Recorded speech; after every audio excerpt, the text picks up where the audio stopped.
dalagita ang 6 na araw. Iba't ibang kwentong pagsubok, hinaing, Sa buhay at paghahanap ng hustisya ang ating nasaksihan. ang paghila. Mula sa mga simpleng alitan Number 2. hanggang sa mga mabibigat na kasong nangangailangan ng agarang aksyon.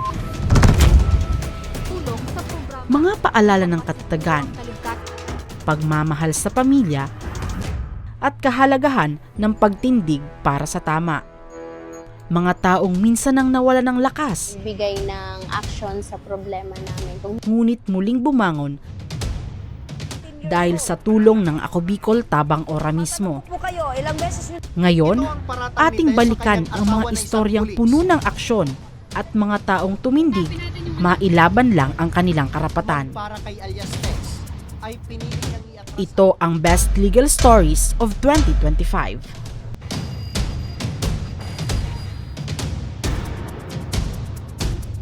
Umpisahan natin sa ating top 10 Best Legal Stories. Balikan natin ang kwento ng isang ina na labis na nangangamba sa kanyang anak.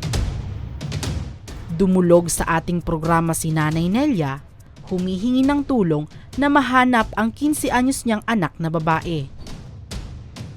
isang dalagita ang 6 na araw na raw na hindi umuwi sa kanilang bahay. Ang hinala ng ina, nakipagtanan na ito sa boyfriend nitong 25 years. Si alias Casey, na halos 1 linggo na raw itong hindi umuwi sa kanilang bahay. Hindi nga pinaalam sa akin ng kapatid ni Robert na nagsasama na pala yung Kaya naman walang pag-aalinlangan na tinunto namin ang lugar.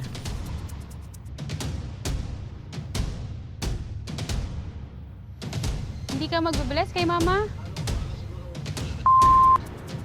Tara dito. O, ikaw si Robert, hindi sa pinapagalitan kita doon sa ginawa mo, pero alam mong mali yung ginawa mo, na pagtangay. Or ano ba ang ginawa? Sumama ba to sa'yo? Kusa siyang sumama. Pero alam mo pong minor de edad siya. Pero sa mata ng batas, sir, kahit pumayag siyang sumama sa inyo, mali pa rin po yun. Ano po? Inuwi mo siya. Ano yung intention mo? Para po alam niya po nakasama ko. Na para po hindi na siya magkalala at hindi na maghanap.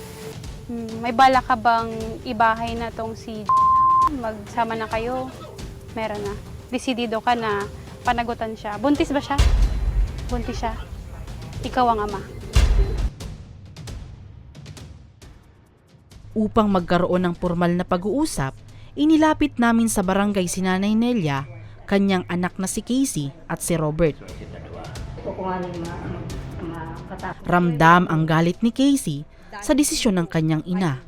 Kaya naman pagkatapos ng pag-uusap sa barangay, hindi na namin inaasahan ang sumunod na nangyari.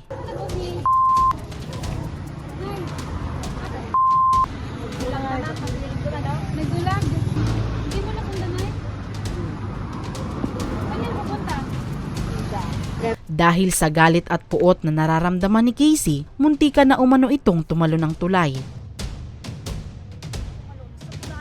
Anong ginagawa mo? Magpakamatay?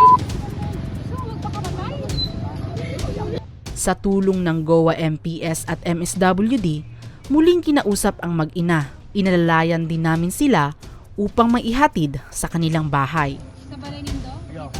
Dahil sa sitwasyon ng batang si Casey, nagdesisyon si Nanay Nelia na pansamantala muna umanong magsasama ang dalawa.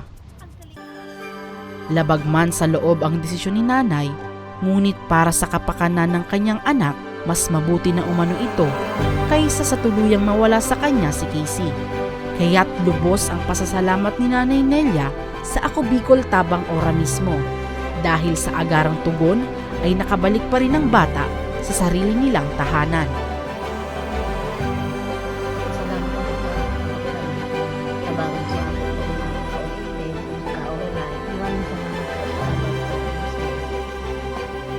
Sa kwentong ito, ipinapakita na walang masihigit pa sa pagmamahal ng isang ina. Ano man ang pagkakamaling nagawa ng anak, sa huli, sa tahanan pa rin ng magulang tayo uuwi.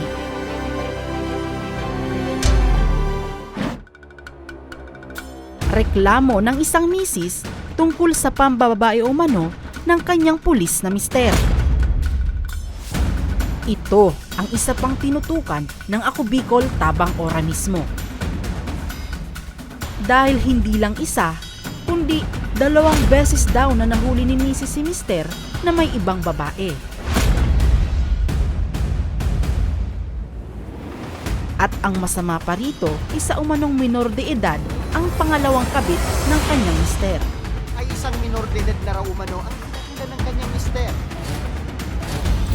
Tess, kailan mo nalaman itong pakikipagrelasyon umano ng mister mo sa isang 17 anyos? November 5, 2024 po. Gaano na raw katagal itong relasyon ni mister dito sa 17 years old na babae? Nagsimula po sila August 2024 until present. Matapos na makumpirma ng aming team na desidido si Tess na kasuhan ng kanyang asawa, agad kaming lumapit sa mga ahensya tulad ng Philippine National Police, Criminal Investigation Detection Group at Regional Internal Affairs Service upang malaman ang posibleng hakbang sa pagsampa ng kaso. Ngunit sa kabila nito, tila ba nag-iba ang ihip ng hangin.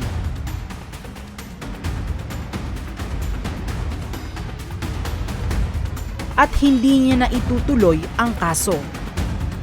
Sinamahan pa rin ng aming team si Tess at Edgar sa Regional Internal Affairs Service upang magkaroon ng formal na pag-uusap. At napag-usapan na hindi na muling mangbababae pa si Edgar at hindi na rin sasampahan ni Tess ng kaso si Edgar. Napagkasundoan nila na magpapalipat sa mas malapit na istasyon si Edgar para sa kanyang pamilya. Kaya naman agad na nakipag-ugnayan ng aming team sa dating Regional Director Andre Dizon ng Philippine National Police Region 5. Nasa RNFD ka sa Pamanunusunpe. Ililipat sa Goa. Goa Police Station. Sir. Pwede ka nang ilabas ng RNFD. Nakailang taon ka na? Ano po sir? 3 years na po sir. Pwede ka na. Eligible ka ng contract. Kaya downloadable ka na. Okay. Okay. Okay na ito mo. Okay. Okay na. Oo. So from RNFD to Kamsur PPO. Tapos Goa. Okay. Salamat ka. Binigyan ka ng another chance sa tulong ni Ma'am Ella at ng EPRO ng Ako Bicol Tabang Ora mismo na Ako Bicol tumutulong. Isang halimbawa ang kwentong pag-ibig ni Tess at Edgar na hindi man nila natupad ang sinumpaang pangako sa altar, mananatili pa rin sa kanila ang pagiging magulang para sa mga anak. Sumbong ng isang anak matapos makatanggap ng video na sinasaktan ng kanyang ama ang kanilang ina na may Alzheimer disease. Ora mismong inaksyonan ng programang Ako Bicol Tabang Ora mismo. Sana yung nanay namin kunin. Tapos diyan na lang tumira. At dahil sa galit ni Joby, ay hindi na siya nagdalawang isip para humingi ng tulong sa Tabang Ora mismo. Hindi na nag-aksaya ang aming team at agad na sinamahan si Joby sa Masbate para kunin si Lola Lydia.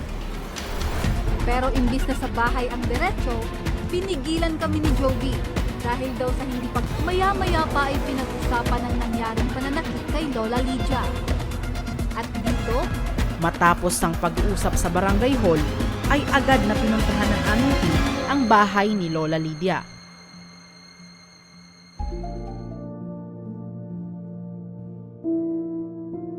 Samantala, ipinaliwanag naman ni Tatay Jose sa amin kung bakit niya ito ginawa.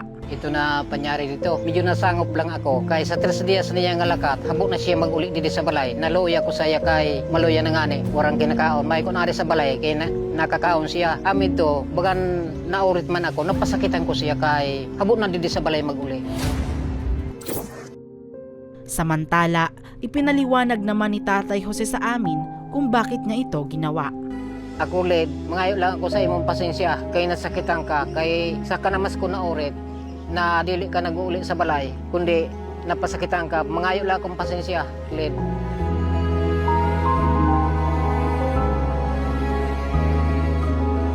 Nagpasalamat ako sa Ako Bicol Tabang Ora mismo kay nabagan na wara-wara ang problema nga nagkadika mo sa akong nang bata ko nagkadiman. nga an iya man iloy iupod man sa dako-dako na salamat.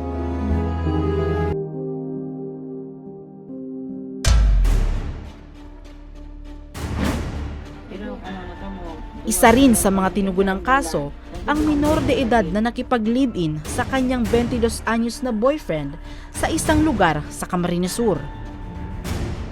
Opo, Nanay, anong nalaman niyo kung nakimanhika na po itong 21 anyos na boyfriend nitong anak po ninyo? Ano daw yung rason kung bakit pumayag po siya? Ang sabi niya, mag-uusap lang daw po sila dahil paparayin daw po yung anak namin, nung lalaki. Opo, ano po yung sinabi mo sa kanya? Itong dito sa misis mo, tatay. Sabi ko na, huwag na muna magpamanika kasi bata pa yung anak natin. Sa pangunguna ng Team Tabang Ora mismo, katuwang ang mga opisyal ng Barangay Katagbakan, ang MSWD at Women and Children Protection Desk ng GOA. Sa isinagawang rescue operation, natunto ng grupo ang lugar na tinitirahan ng dalawa. Sumailalim sa masinsinang pag-uusap at pagsusuri na pinangunahan ng MSWD.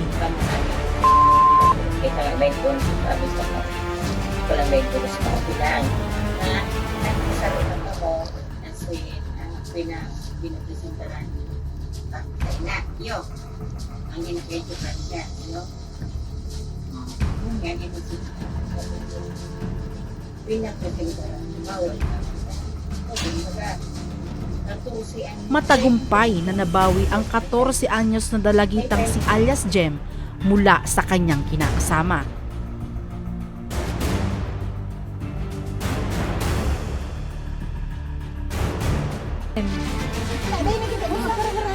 Musna, dapat ako napapagal. Musna kita, nakapauligyan ko yan. Musna, kung may problema manan, may bakat.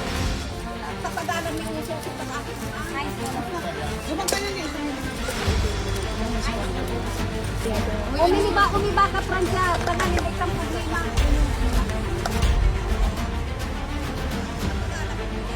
Upang matiyak ang kaligtasan at kapakanan ng dalagita. Labis ang pasasalamat ng lolo ni alias Jen sa Tabang Ora mismo dahil matutuldukan na umano ang kanilang pangamba na ngayon ay mamamalagi na ang kanyang apo sa kanilang tahanan. Papasalamat po ako sa Tabang Ora mismo sa kanilang tempo.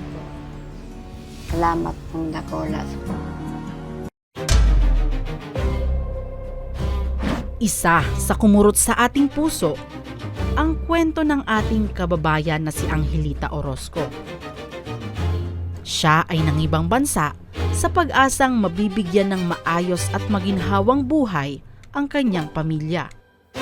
Ngunit sa likod ng pangarap na ito, malalagay pala siya sa alanganin dahil sa mapang-abusong amo.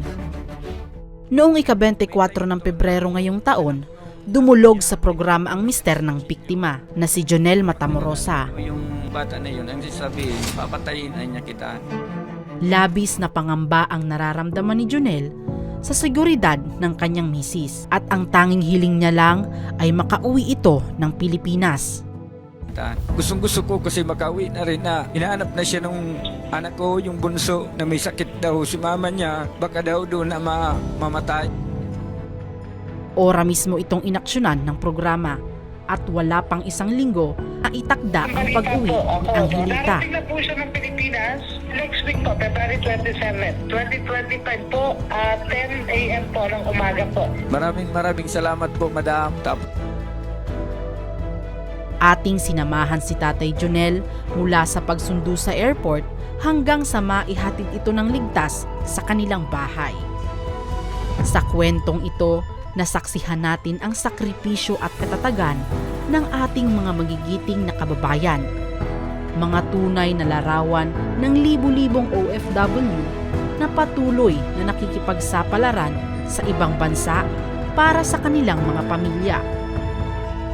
Gaano man kalayo ang distansya, hindi ito nagiging hadlang sa patuloy na pag-abot ng tulong at malasakit ng Tabang Ora mismo sa ating mga kababayan.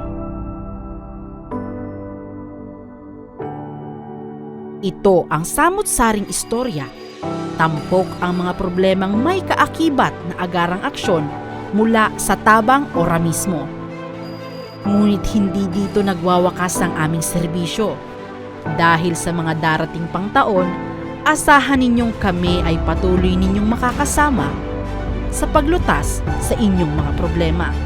Ito ang Ako Bicol Tabang Ora mismo.